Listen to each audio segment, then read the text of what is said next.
রে ভোগের পরশ জানতাম না রে ভোগের পরশ জানতাম না রে দিলাম সে মহত্ব সুখ পরে ভোগের পরশ জানতাম না দিলাম সে মহত্ব পরে সুখ ভক্ত পরে ভোগের পরশ জানতাম না রে সে সুখ ভক্ত পরে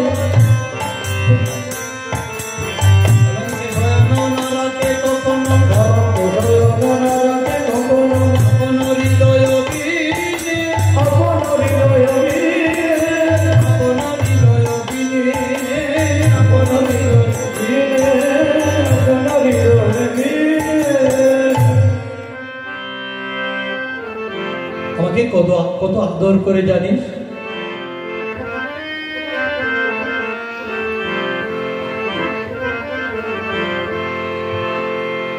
আমাকে ভূমিতে থাকতে দেয় না তার পক্ষ মাঝে চিরকাল সদা সর্বদা আমাকে রাখে আমি ভূমির পরশ কাকে বলে জানি না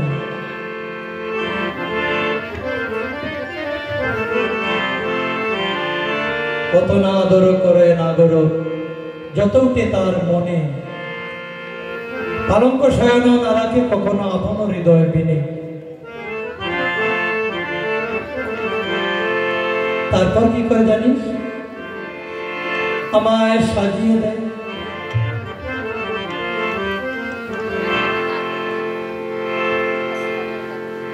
আমার চরণ বক্ষে ধারণ করে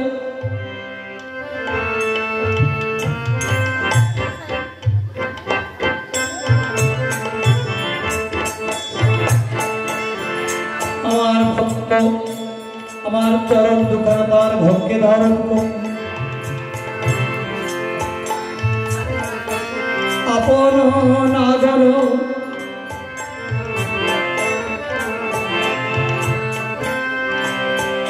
আমার চরণে যাবক পড়ায় আপনি নাগর যাবক পড়ায় লেখয়ে আপন নাম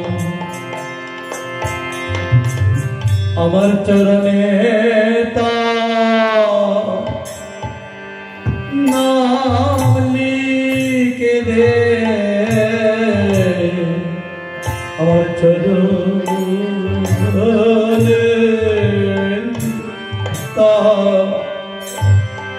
নাম লিখে দে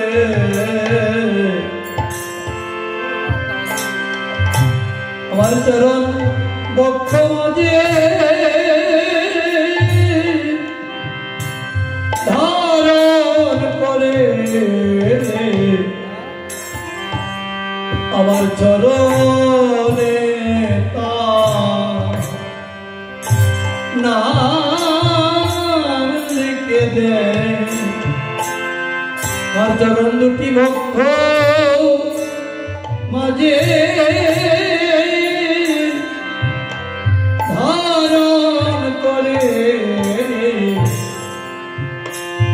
চরণে নাম লিখে দে আমি যখন বলি কেন তুমি একই করছো আমার চরণে তোমার নাম লিখে দিচ্ছ তোমার চরণের যোগ্য নই বলে চরণে যোগ্য নই বলে তাই তোমার চরণে নম নাম লিখে দিই তোমার চরণ যোগ্য না নয় বলে আমার চরণে নাম লিখে রাখি ওই নাম দেখে যেন মনে পড়ে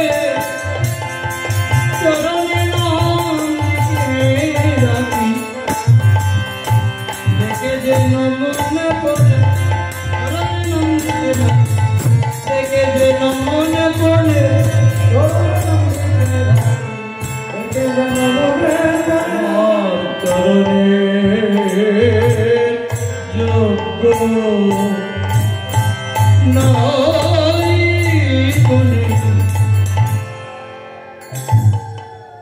তোমার শ্রীচরণে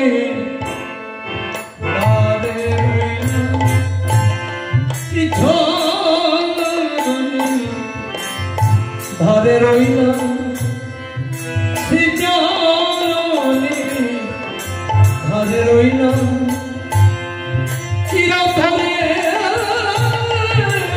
তোমার চির শ্রীচরণে ধারে রইলাম আমি চিরতরে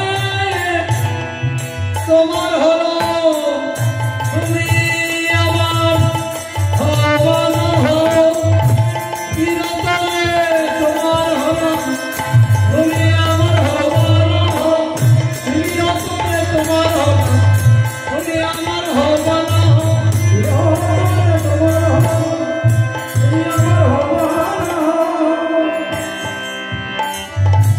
শ্রীচরণে ধারে রইলাম। গোবিন্দ রাধারানীর প্রশ্নের উত্তরে বলছেন আমি তোমার চরণের যোগ্য নই বলি তোমার চরণ সেবায় তো আমায় রাখবে না তাই আমার এই অযোগ্য দাসের নাম তোমার শ্রীচরণে এঁকে দিলাম কখনো তোমার চরণ সেবা তোমার নিজের হাতে তোমার চরণ সেবা করতে গিয়ে ওই নাম যদি দেখে যাও তাহলে আমার স্মরণে পড়বে আমার নাম মনে হবে আমার কথা মনে হবে এই কারণে তোমার চরণে আমার নাম লিখে দিলাম শুধু তাই নয়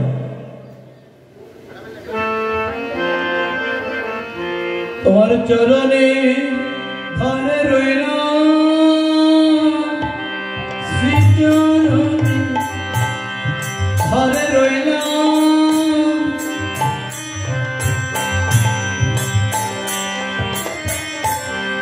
ধারে ধারে মানে কি ধারে মানে হলো পাশে নদীর ধারে মানে নদীর পাশে আর ধারে ধার একই বানান ধোয়াকার বয়বিন্দু র ধার ধার মানে কিনার আবার ধার মানে ঋণ আমরা ধার করি না টাকা ধার করি না এটা ঋণ কর্য এই ঋণ চরণে নাম লিখতে হলো রাধারানীর ঋণের ভার এত ভারী এই বোঝা বইতে না পেরে তিনি তার নাম রাধারানীর চরণে লিখে দাসখত দিলেন এটাকে বলা হয় দাসখত খত দেওয়া তো দাসখত দিলেন দাসের জায়গা কোথায় দাসের জায়গা বুকে নয় দাসের জায়গা কাঁধে নয় মস্তকে তো নয় আর কোথাও নয় চরণেই দাসের জায়গা হনুমান দাস্য প্রেমে রামচন্দ্রের সেবা করতেন এই জন্য হাঁটুর উপরে হাত তুলতে পারতেন না কারণ দাসের অধিকার নেই হাঁটুর উপরে হাত ওঠানো এই জন্য হনুমানের বদন দেখেছেন রামচন্দ্রের সামনে বাম দিকে সীতা দেবী এবং লক্ষণ ছত্র ধরে আছেন হনুমান পায়ের দিকে তাকিয়ে আছেন করজোড়ে দাস্যভাব দাসের ভাব এই দাস্যভাব গ্রহণ করে শ্রীকৃষ্ণ রাধারানীর চরণে দাসখত দিলেন কেন কেন দাসখত দিলেন এই ঋণ কোনদিন শোধ করা যাবে না কিসের ঋণ ভালোবাসার ঋণ অন্য ঋণ নয় মাতৃপিতৃ ঋণ পরিশোধ করা যায় না কেন মাতা পিতার ঋণ অপরিশোধ্য কেন মাতা পিতার ঋণ অন্য ঋণ নয় ভালোবাসার ঋণ ভালোবাসার ঋণ কখনো পরিশোধ করা যায় না অন্য ঋণ টাকার ঋণ অর্থের ঋণ জায়গা জমির ঋণ বিত্ত বৈভবের ঋণ পরিশোধ করা যায় বিত্ত বৈভব দিয়ে অর্থ দিয়ে সেই বস্তুগুলো দিয়ে আর ভালোবাসাও ভালোবাসা দিয়েই পরিশোধ করতে হয়। যাদের ভালোবাসা নেই, যেমন মাতা পিতা যে পরিমাণে আমাদের ভালোবাসা দিয়েছেন, স্নেহ মমতা দিয়েছেন, সেবা দিয়েছেন, সেই পরিমাণে মাতা পিতাকে আমরা দিতে পারবো না, পারার সম্ভাবনাও নেই। বরং আমরা কি করছি, তাদের দানের প্রতিদান তো দিচ্ছি না, বরং বিপরীত ক্রিয়া, বিপরীত দুঃখ তাদের দিচ্ছি, তাদের মনে আঘাত দিচ্ছি, তাদের দৈহিক ভরণ পোষণ দিচ্ছি না, বৃদ্ধাশ্রমে প্রেরণ করছি। আর যদি পুত্রবধূর পরিবারে মাতা পিতা থাকেও, তাহলে কিরকম থাকে? মৃতের মতো থাকে। মৃত ব্যক্তি প্রাণহীন দেহ যেরকম, লাথি দিলেও কিছু করে না, আবার আদর করলেও কিছু করে না, সেই রকম আছি। যেখানে কোনো শ্রদ্ধা নেই, ভক্তি নেই, ভালোবাসা নেই, সুখ নেই, শান্তি নেই, সেখানে থাকা মৃতের মতো থাকা, মরার মতো থাকা একই কথা। সেই জন্য পিতৃমাতৃ ঋণ আমরা শোধ করতে পারি না, ঋণ শোধের তো চিন্তাও করি না। কেন করি না? আমরা সুজন নই, আমরা কুজন। শাস্ত্রে বাল্য শিক্ষায় পর্যন্ত লেখা আছে সজ্জনের মনোরঞ্জন করো, দুর্জনের মনোরঞ্জন করতে বলা হয় নাই। মনোরঞ্জন মানে কি? তার খুশি মতো কার্য করো, তাকে সন্তুষ্ট করো, তাকে খুশি করো। কিন্তু দুর্জনকে খুশি করতে বলা হয় নাই। দুর্জনকে খুশি করতে গেলে দুষ্কর্ম করতে হবে।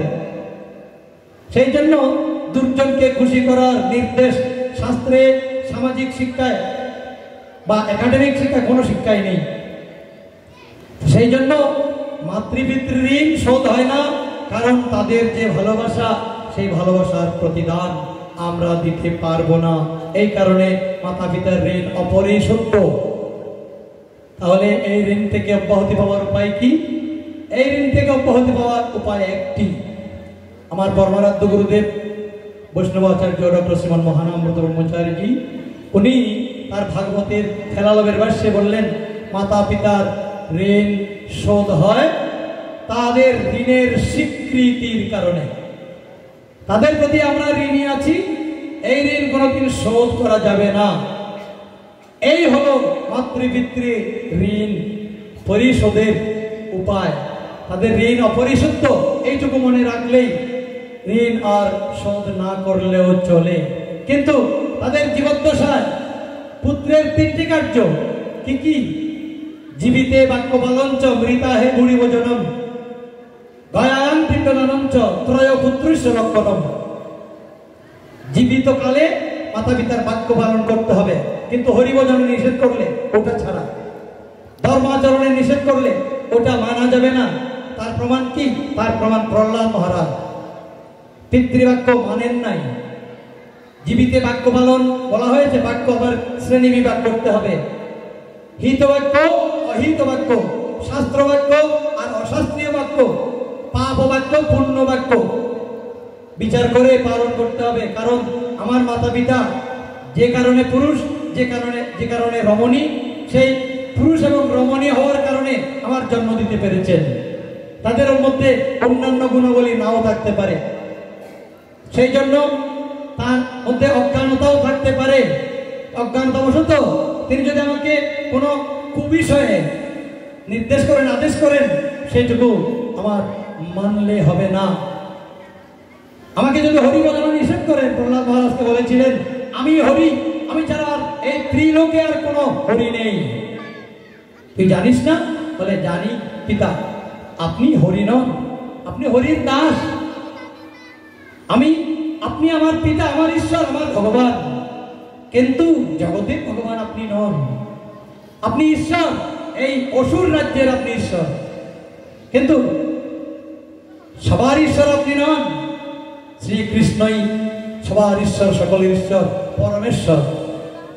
এই জন্য আপনি ঈশ্বর, এই কথাটা আমি মানতে পারবো না। প্রহ্লাদ মানলেন না। শেষ পর্যন্ত প্রহ্লাদকে কোনো শাস্তি দেওয়া হলো না পিতার বাক্য লঙ্ঘন করার জন্য, বরং তার নিজেকে হরি প্রচার করার জন্য, ভগবান বলে দাবি করার জন্য, তাকে দণ্ড দেওয়ার জন্য স্বয়ং নৃসিংহদেব রূপে ভগবান শ্রীহরি এসেছেন, শ্রীকৃষ্ণ এসেছেন। তাহলে কার ভুল? বোঝা গেল তো ভগবান কাকে সমর্থন দিলেন? প্রহ্লাদ মহারাজকে। এই জন্য পিতা যদি কোনো অধর্ম করতে আদেশ দেন, সেই আদেশ পালনীয় নয়, কারণ পিতাও সেই ধর্মের অধীন, সেই পাপ পিতারও হয়, পিতাও পাপ পুণ্যের অধীন। সেই জন্য সেই পিতৃভাগ্য লঙ্ঘন করতে হবে। পিতার যাতে কল্যাণ হয় এবং পুত্রেরও কল্যাণ হয়, সন্তানেরও কল্যাণ হয়, সেই বাক্যই পালনীয়। ধর্মে নিষেধ করলে, বাধা প্রদান করলে, ঈশ্বর ভজনায় বাধা প্রদান করলে সেই অধিকার কারণে নেই। জগতে আমরা দাবি করি এটা আমার ছেলে, আমার মেয়ে, বেটা তুই কোথায় নিয়ে যাচ্ছিস? তোকে পুলিশে দেবো, থানায় দেবো, ফাঁসিতে ঝুলাবো। আমার ছেলে চুরি করে নিয়ে যাচ্ছিস, কিন্তু আপনার ছেলে তো আপনি মেরে ফেলেন, তো দেখা যাক পুলিশ আপনার একে কি বলে? পুলিশ বলবে এই তুমি তোমার ছেলেকে খুন করেছো, চলো থানায় চলো। এই বেটা কি বলিস? আমি আমার ছেলেকে হত্যা করেছি, মেরেছি, তোর কি? বলে আমার কি? থানায় গিয়ে বলো এখানে নয়, হাত করা দিয়ে নিয়ে যাবে। তার মানে ওই সন্তান যে নিজেও স্বাধীন, তারও জীবনের নিরাপত্তা স্বতন্ত্রভাবে আছে, আপনার যেমন আছে। তার মানে তার কর্তা, তার মালিক আপনি নন। তার ভরণ পোষণের দায়িত্ব, লালন পালনের দায়িত্ব, মানুষ করার দায়িত্ব, ধার্মিক করার দায়িত্ব আপনাকে ভগবান অর্পণ করেছেন মাত্র। এগুলো পালন করতে গিয়ে তার থেকে সুবিধাও আপনি পাবেন এবং তাকে আপনার সুবিধাগুলো দিতে হবে। পুত্র মাতা পিতার প্রতি দায়িত্ব পালন করবে, মাতা পিতা পুত্রের প্রতি, কন্যার প্রতি দায়িত্ব পালন করবেন। এই জন্য বলা হয়েছে জীবিতে বাক্য পালঞ্চ মৃতা হে ভুরি ভোজনম। ভুরি ভোজন বলতে আমাদের চট্টগ্রামে দেখা যায় ভুড়ি, মানে দেখা যায় একটি পাত্রে আলাদা করে এক জায়গায় বানানো হয়, তারপর ওগুলো বলে ভুরি ভোজন। আসলে ভুরি ভোজনের অর্থ সেটা নয়। ভুরি বানান হলো গোবিন্দ রস্যিকা ভুরি। ভুরি মানে প্রচুর, প্রচুর মানে অনেক, অনেক খাওয়াতে হবে। অনেক মানে যার যতটুকু সামর্থ্য আছে এবং যার পিতৃ প্রদত্ত বাড়ি, বিটা, জায়গা, জমি, অর্থ, বিত্ত যে প্রমাণে, যে পরিমাণে আছে, সেই অনুসারে তাকে মানুষকে খাওয়াতে হবে, জ্ঞানীদের খাওয়াতে হবে, দুস্থ দরিদ্র নারায়ণের সেবা করতে হবে। এটা মৃত ব্যক্তির আত্মার কল্যাণার্থে করতে হয়। এবং গয়ান পিণ্ডদান উৎসব, এই দায়িত্বটা কেউ পালন করে বলে মনে হয় না। কোন সৌভাগ্যক্রমে কারো কোনো সজ্জনের যদি সঙ্গ ঘটে, সেই সঙ্গের কারণে যদি গয়ায় যাওয়া হয়, তীর্থ পর্যটনে যাওয়া হয়, তাহলে তার পূর্বপুরুষ পিণ্ড পেতে পারে অনেক ভাগ্যের ফলে। অনেকে আছেন টাকা পয়সা কিছুরই অভাব নেই। আমাদের ব্রহ্মবর্ত পুরাণে লেখা আছে যে মাতৃ পিতৃ সম্পত্তি ভোগ করে, অথচ মাতা পিতার উদ্দেশ্যে, মৃত মাতা পিতার উদ্দেশ্যে গয়ায় পিণ্ডদান করে না, তারা অস্থিকুণ্ড নরকে পতিত হয়। পিতৃ কোন সম্পত্তি যদি নাও থাকে, বিটে বাড়ি থাকে, ওখান থেকে বিক্রি করে হলেও মাতা পিতাকে উদ্ধার করতে গয়ায় গিয়ে পিণ্ডদান করতে হবে। এটি গয়া ক্ষেত্রে এটি ভগবান শ্রীকৃষ্ণ চরণ চিহ্ন স্থাপন করে রেখেছেন এবং গয়াসুরকে বর প্রদান করেছেন। এই চরণের উপর, তোমার বুকের উপর, ওই চরণটা গয়াসুরের বুকের উপর, ওই বুকের উপর আমার চরণের উপর যারা পিতৃপুরুষের উদ্দেশ্যে পিণ্ডদান করবে, তাদের পিতৃপুরুষ উদ্ধার হয়ে যাবে এবং সেই পিণ্ড জল দানকারী তার বংশধরেরও মহাকল্যাণ সাধিত হবে, আমার কৃপা লাভ হবে। এইভাবে জীবিতে বাক্য পালঞ্চ মৃতা হে ভুরি ভোজনম গয়ায়াং পিণ্ডদানঞ্চ ত্রয় পুত্রস্য লক্ষণম। এই তিনটাই পুত্রের লক্ষণ। না হয় পুত্র আর মূত্র মায়ের একই দরজা দিয়ে আসে। যে রাস্তা দিয়ে আমরা জন্মগ্রহণ করেছি, সেই রাস্তা দিয়ে সেই মূত্র পরিত্যাগ করেন, তো সেই মূত্রও যা, পুত্র দায়িত্ব কর্তব্য পালন যে করে না, সেই পুত্রও তা। সেই জন্য শুধু পুত্র পরিচয় দিলে হবে না, আমি অমুকের ছেলে, আমি অমুকের ওয়ারিস, ওয়ারিস পরিচয় দেয় কেন? সম্পত্তি ভোগ করার জন্য। তার সম্পত্তি যেন অন্য কেউ দখল করতে না পারে, শুধু সম্পত্তি ভোগ করার জন্য, অধিকার ভোগ করার জন্য আমরা পুত্র কন্যা পরিচয় দেই, কিন্তু পুত্র কন্যার দায়িত্ব কর্তব্য পালন করি না। এটা আমাদের ভয়ানক বিপজ্জনক একটি অবস্থা।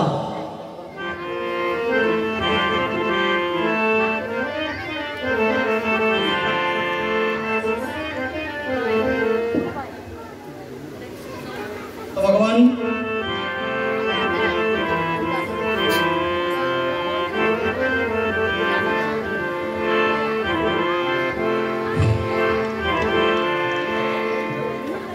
আজকে রাধারানীকে বলছেন, আমি তোমার চরণে ঋণী রইলাম, এই ঋণ শোধ করতে পারবো না।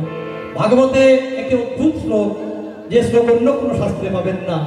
রাস লীলায় ভগবান নিজের মুখে স্বীকার করেছেন, আমি পারি না। তিনি সর্বশক্তিমান, কিন্তু বৃন্দাবনে তিনি সর্বশক্তিমান নন। তিনি ভক্তের অধীন, প্রেমের অধীন। তাই তিনি বলেছেন, ন পরয়হং নির্বদ্ধ সংয়োজাং সসাধু কৃত্যং বিবুদায় সাধিব ইয়ামাবজন দুর্যোগে শৃঙ্খলা সংবৃত্ত তত্ত্ব প্রতীয়াতু সাধুনা। বলেছেন, ন পরয়হং, আমি পারিলাম না। কি পারিলাম না? সাধুকৃত্য রক্ষা করতে পারলাম না। কথা দিয়ে যারা কথা রাখতে পারে তাদেরকে সাধু বলা হয়, যারা কথা দিয়ে কথা রাখতে পারে না তাদের সাধুকৃত্য রক্ষা হয় না। ভগবান কথা দিয়েছেন শ্রীমদ্ ভগবত গীতায় জগৎবাসীকে, যেই ভক্ত যেইভাবে বুঝিবে আমায় সেইভাবে অনুগ্রহ করি আমি পায়। সেই প্রতিজ্ঞা ভঙ্গ হইল গোপীর ভজনে, তাহাতে প্রমাণ কৃষ্ণ শ্রীমুখ বচনে। ন পরয়হং নির্বদ্ধ সংয়োজাং সসাধু কৃত্যং বিবুধায় সাধিব ইয়ামাবজন দুর্যোগে শৃঙ্খলা সংবৃত্ত তত্ত্ব প্রতীয়াতু সাধুনা। তোমাদের প্রেমের দিন আমি শোধ করতে পারলাম না। আমি কথা দিয়েছিলাম যে আমাকে যেভাবেই বোঝনা করুক আমি সেভাবেই তাকে তুষ্ট করব, কিন্তু আমি তোমাদের দিতে পারলাম না। কারণ তোমরা রাধারানীকে যদি আমি সুখ দিতে চাই, ভজনের ফল দিতে চাই, তাহলে আমাকে আরো সুখী হতে হয়, আরো আমাকে সন্তুষ্ট হতে হয়। কারণ রাধারানী আমার সন্তুষ্টি ছাড়া আর কিছুই চান না।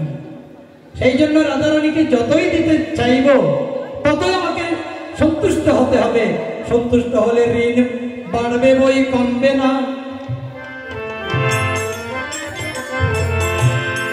এই জন্য চরণে নাম লিখে দিয়ে ঋণ স্বীকার করে এবার এই ঋণ শোধ করবো কখন?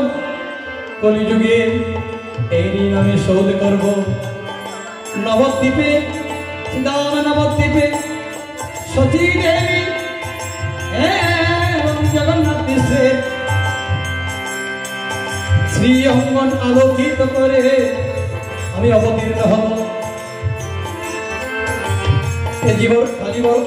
তেজি কালবরণ করিব ধারণ তোমার অঙ্গের কান্তি, তব নাম নিয়ে কাঁদিয়ে কাঁদিয়ে অশ্রু জলে হব শান্তি। তোমার নাম নিয়ে নি জয় রাধে শ্রী রাধে বলে কাঁদব আমি, ভজন জলে প্রেমরি করিব পরিশোধ। এইভাবে তিনি ওই ঋণে ঋণী হয়ে নবদ্বীপে এসে রাধারানীর প্রেমের কাঙ্গাল হলেন। নবদ্বীপের পথে পথে দারে দারে নগরে নগরে এই রাধা নাম কৃষ্ণ নাম প্রচার করে রাধারানীর এই প্রেমরি শোধ করলেন।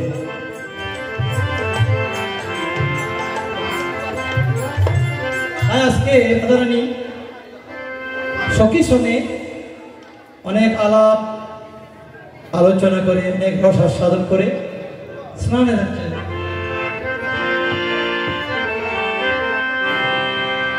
স্নান করতে যাওয়ার সময় এদিকে মাতা যশোমতীর আদেশে কৃষ্ণ কি করছেন? গাভী দহন করছেন। গাভী তো গোশের ছেলে তো দুগ্ধ দহন তাদের জীবিকার উৎস, তাই তিনি গাভী দহন করতে লাগলেন। তো রাধারানীকে দর্শন করে এমন তন্ময় হয়ে গেলেন যে এদিকে যে গাভী দহন করছেন সেদিকে তার লক্ষ্য নেই। শূন্য দোহত মুগ্ধ মুরারি, শূন্য শূন্য দোহত মুগ্ধ মুরারি।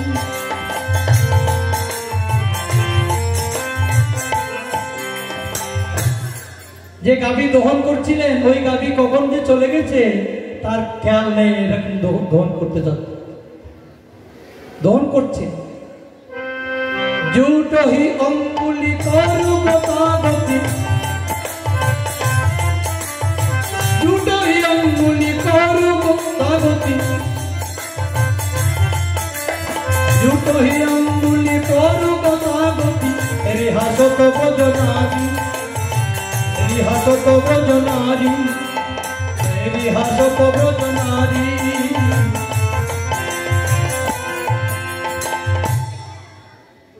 শুধু এরকম এরকম করছে, ওদিকে চোখ রাধারানীর দিকে। ব্রজগোপীরা দেখে, রাধারানীর সখীরা দেখে একে অপরের দিকে তাকিয়ে দেখে এমন হাসি হাসছেন। হাসি সবসময় ভালো হয় না, সব হাসি আনন্দের কারণ হয় না। কারো আনন্দের কারণ হয়, কারো নিরানন্দের কারণ হয়। উপহাসের যে হাসি, এ হাসি নিরানন্দের কারণ। কৃষ্ণ জগৎকে হাসায়, আজকে তাকে দেখে হাসছে। প্রেমে মানুষ পাগল হয়ে যায়। এই এখানে পদে বলা হয়েছে শূন্যহীন দোহত মুগ্ধ মুরারি। মুগ্ধ মুরারি মানে কি? মুগ্ধ মানে কি? মুগ্ধ মানে পাগল। মুগ্ধ হওয়া মানে পাগল হয়ে যাওয়া। এই আমরাও মুগ্ধ, সবাই মোহমুগ্ধ। আর কৃষ্ণ রাধা প্রেমমুগ্ধ, রাধার প্রেমে মুগ্ধ হয়ে গেছেন, পাগল বনে গেছেন। তো ব্রজগোপিনীরা কি করছেন? কারণ রাধারানী তো তাদেরই রায় রঙ্গিনী, তাদের দলের, তারা রাধাদাসী, এই জন্য তাদেরই জয়, এই জন্য তারা হাসছেন।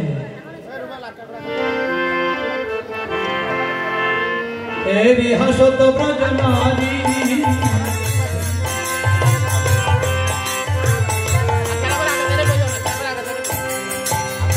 ব্রজগোপিনীরা বলছেন একের প্রতি আরেকজন অঙ্গুলি দিয়ে দেখিয়ে দেখিয়ে বলছেন, দুধের অভাব হবে না রে,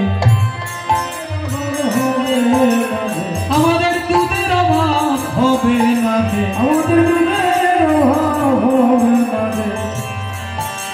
এমন পাকা দোহাল থাকতে ব্রজে দুধের অভাব হবে না।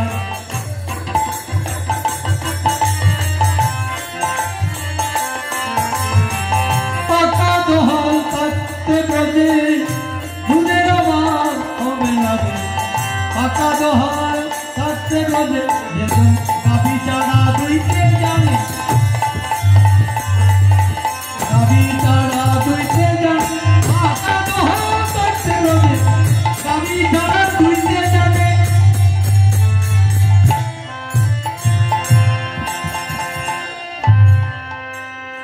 দুধের অভাব হবে না রে। এই দেখ সখী, ওই দেখছো নন্দঘোষের ছেলে গাভী ছাড়াই দুইতে জানে, আর ব্রজের দুধের অভাব হবে না, গাভীও পুষতে হবে না। এই কথা শুনে গোবিন্দের একটু লেগেছে। লাজ হি লাজ তিতিক কুঞ্চিত, লাজ হি লাজ তিতিক কুঞ্চিত, কোনলেই সাধন কত, কোনলেই। এবার লজ্জা পেয়ে হাসছেন, আর লজ্জার হাসিও ভালো হাসি নয়। লজ্জা পেয়ে যে হাসি, এটা অপমানের হাসি। কৃষ্ণ চোখ এরকম করে দিটি কুঞ্চিত, মানে চোখগুলো কেরকম কুচকিয়ে একটু হাসছে।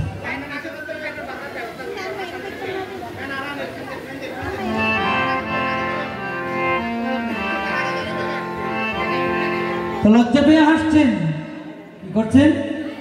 আগে ছন্দবন্ধ বিনা ধবলি দোহত, আগে দুই ছিল ছন্দবন্ধ ছাড়া। ছন্দবন্ধ কি? গাভী, অনেক গাভী আছে লাথি দেয়, দুগ্ধ দহন করতে দেয় না। তাদের দুগ্ধ দহন করার জন্য কি উপায় অবলম্বন করতে হয়? যাদের গাভী আছে তারা জানে, এক পায়ে, যে পায়ে বেশি লাথি দিতে চায় ওই পাটা বেঁধে রাখা হয় কোনো সুনির্দিষ্ট জায়গার সঙ্গে, তারপর এক পায়ে আর লাথি দিতে পারে না, দুগ্ধ দহন করা যায়। এতক্ষণ কৃষ্ণ দহন করেছিলেন বৃন্দাবনের মধ্যে, গাভীগুলোও দুষ্ট, বাচ্চাগুলোও দুষ্ট, রাখালগুলোও দুষ্ট, এবং রাখালদের রাজা যে সেও দুষ্ট, দুষ্টের শিরোমণি। শুধু দুষ্ট নয়, দুষ্টের শিরোমণি। যশোদার মতো মাকে, যিনি রাজরানী, যার ঘরে খিচুড়ি অভাব নেই, এমন মাকে তিনি একেবারে 3 ভুবনের জল খাইয়েছেন, এমন অবস্থা। তো এমন নটখট কানাইয়া, তো এরকম নটখট মানে দুষ্ট, এত দুষ্ট যে ওখানে সবকিছুই দুষ্ট। তো গাভীও দুষ্ট, এই জন্য সব গাভীকে বাঁধতে হয়, পায়ে বেঁধে তারপর দুগ্ধ দহন করতে হয়। এখন ছন্দ বন্ধ বিনা ধবলি দহত বহিয়া করহি কর, বেসে যাচ্ছে। এখন দুগ্ধ দহন করতে গিয়ে কখন যে গাভীটা চলে গেছে কৃষ্ণ জানে না। ওই অবস্থায় যখন দহন করলেন, দহনের আঙ্গুলিগুলো গতাগতি করছে, সখীরা দেখে, গোপাঙ্গনারা দেখে তাকে লজ্জা দিলেন, উপহাস করলেন। উপহাস শুনে একটু লজ্জার হাসি হেসে, অপমানের হাসি হেসে আবার পুনলেই ছাদন কঠোর, ছাদন মানে ছাদা, ছাদা মানে ওই গরুর একটা পা বেঁধে দুগ্ধ দোহার পরিবেশ তৈরি করা। তো এই আবার নিয়েছে। এখন যে গাভীটি দহন করছিলেন, গাভী তো চলে গেছে, এতক্ষণ শূন্যের মধ্যে দহন করেছে, ওই গাভীর জায়গায় একটা বলদ এসে দাঁড়িয়ে আছে।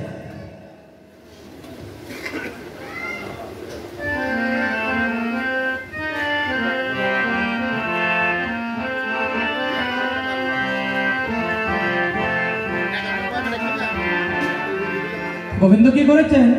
আবার সেই ছাদন দৌড় নিয়ে ওই বলদটার পায়ে বেঁধে দুগ্ধ দহন করার চেষ্টা করছে। ধবলি কবরমে ধবল পদ চাবলি, ধবলি কবরমে ধবল পদ চাবলি, গোবিন্দ গোবিন্দ দাস মনুষ্য, গোবিন্দ দাস মনুষ্য।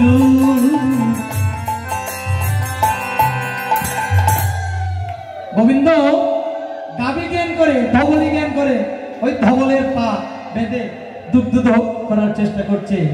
এতে করে গোপাঙ্গনাদের হাসি আরো বেড়ে গেছে। এইভাবে ভগবানও যে প্রেমের প্রতি এরকম পাগল হয়ে যায়, এটা বৃন্দাবনে প্রত্যক্ষ। ভগবত লীলা, গোবিন্দ লীলা, অনেক তো তার লীলা, কিন্তু বৃন্দাবনের যে লীলা, এই লীলার সঙ্গে অন্য কোনো লীলার তুলনা হবে না। এবার এইভাবে ব্রজাঙ্গনাগণ সহ রাধারানী যমুনা স্নানে স্নান করতে গেলেন। স্নান আদি সেরে মাতা যশোমতীর নির্দেশে কুন্দলতাকে পাঠিয়ে জটিলার কাছে বলে রাধারানীকে নিয়ে আসলেন গোপালের জন্য খাদ্য তৈরি করতে। প্রতিদিন এই ভানুনন্দিনী রাধারানীকে নিয়ে আসতেন মাতা যশোমতী, কারণ ঋষভানু রাজার সঙ্গে নন্দ মহারাজের একটা ভালো ভাব ছিল, এবং কীর্তিদা দেবী এবং যশোমতীর সঙ্গেও সেই রকম বন্ধুত্ব ছিল। প্রতিদিন তার মেয়েকে কৃষ্ণের জন্য রান্না করার জন্য পাঠানো হতো। প্রতিদিন কুন্দলতা গিয়ে ডেকে নিয়ে আসতেন, আজকেও গিয়েছেন। কেন রাধারানীকে ডেকে আনতে হবে? তার হাতে কেন রান্না করতে হবে? রাধারানী ছিলেন পদ্মহস্তা। পদ্মহস্তা নারীর রন্ধন যারা ভক্ষণ করে তাদের বরং আয়ু বৃদ্ধিপ্রাপ্ত হয়, আয়ু বাড়ে, বৃদ্ধিপ্রাপ্ত হয়। এবং ধন জন যশ খ্যাতি সবকিছু বৃদ্ধি হয়। এই জন্য মাতা যশোমতী চাইতেন গোপালের সেই আয়ু যশ সবকিছু বাড়ুক। পদ্মহস্তা নারী রাধারানীর অন্ন পরিপক্ক অন্ন আমার সন্তানকে, আমার কৃষ্ণকে, গোপালকে খাওয়াবো, এই উদ্দেশ্যে প্রতিদিনের মতো আজকেও পাঠিয়েছেন রাধারানীকে। রাধারানী বিধি অগোচর নানা রকমের খাদ্য তৈরি করেছেন। এবার রাধারানী চলে যাবেন। যাওয়ার প্রাককালে বাইরে এসে নন্দরানী অতি ব্যস্ত হইয়া, বাইরে এসে নন্দরানী অতি ব্যস্ত হইয়া, বাইরে আসি নন্দরানী অতি ব্যস্ত হইয়া, বাইরে এসে নন্দরানী অতি ব্যস্ত হইয়া, রাধারে করিলা কোলে কৃষ্ণের ছাড়িয়া, কৃষ্ণের ছাড়িয়া, রাধারে করিলা কোলে কৃষ্ণের ছাড়িয়া,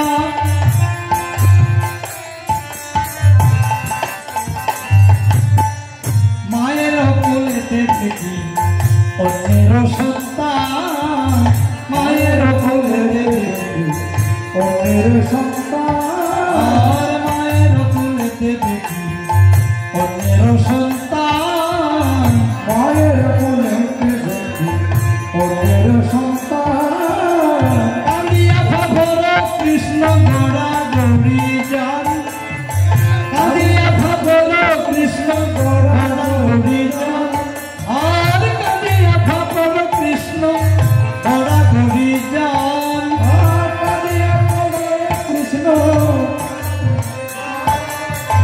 তাহা দেখি নন্দরানী পুত্র কোলে নিল, তাহা দেখে নন্দরানী পুত্র কোলে নিল, তাহা দেখি নন্দরানী পুত্র কোলে নিল, তাহা দেখি নন্দরানী পুত্র কোলে নিল, বাম কোলে রাধার হাতে নবনীত দিল, বাম কোলে রাধার হাতে নবনীত দিল, বাম কোলে রাধার হাতে নবনীত দিল, বাম কোলে রাধার হাতে নবনীত দিল, রাধা বলে দেখি আবার কোলে বিষম দায়,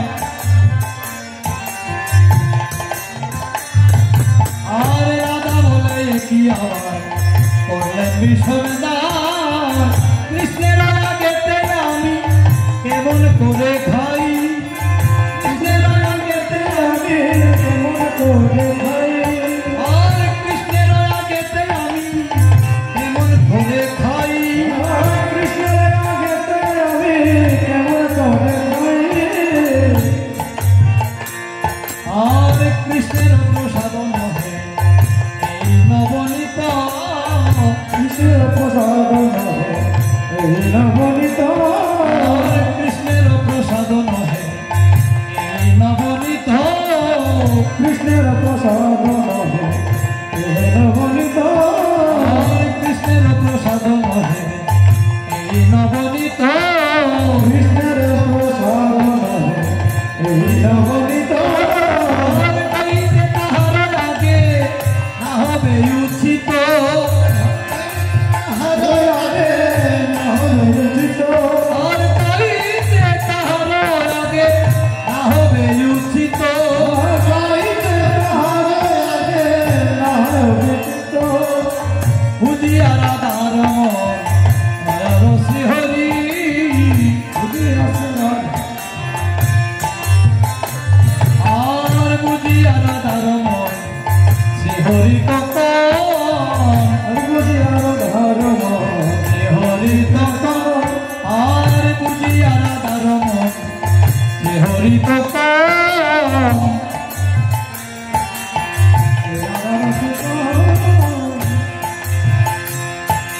পাতিলায় পূর্ব মায়া বিচিত্র পথ, পাতিলায় পূর্ব মায়া বিচিত্র,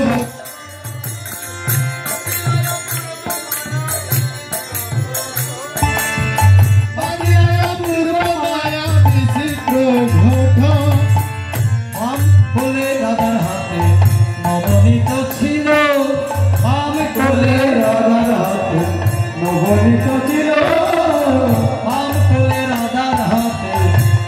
নবনীত ছিল অঙ্কুলে রাধার হাতে নবনীত ছিল বাবা দিয়া কৃষ্ণ নিজ হাতে নিল বাবা দিয়া কৃষ্ণ নিজ হাতে নিল বাবা দিয়া সেই নবনী নিজ হাতে নিল বাবা দিয়া সেই নবনী নিজ হাতে নিল কি করো বাছা বলে যশোমতী কি করো বাছা বলে যশোমতী কি করো বাছা বলে যশোমতী কি করো বাছা বলে যশোমতী হারিয়া কাইলি কেন রাধার নবনী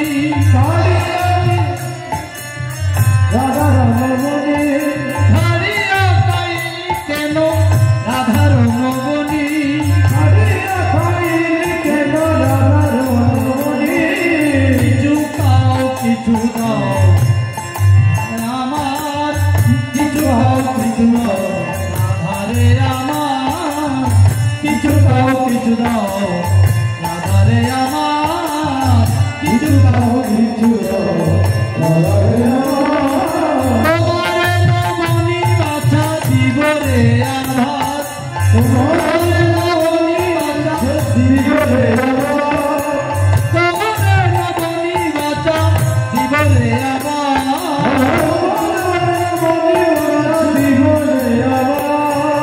মায়ের কোলেতে রাধা কৃষ্ণের মিলন মায়ের কোলেতে রাধা কৃষ্ণের মিলন মায়ের কোলেতে রাধা কৃষ্ণের মিলন মায়ের কোলেতে রাধা কৃষ্ণের মিলন নয়ন থাকলে দেখে লাও রে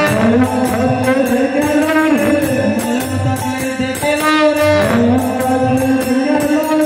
ছেলের কোলে মধুর মিলন নয়ন থাকলে দেখে লাও রে ছেলের কোলে মধুর মিলন নয়ন থাকলে দেখে লাও রে ভজন আছে দেখে লাও রে ভজন আছে দেখে লাও রে মায়ের কোলে যুগল মিলন ভজন আছে দেখে লাও রে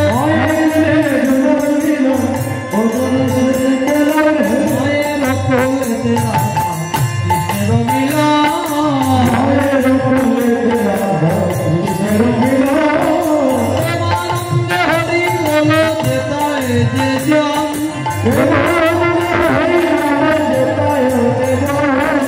আর প্রেমানন্দে হরি বলো যেতায় যে জন হরি বল হরি বল হরি বল হরি বল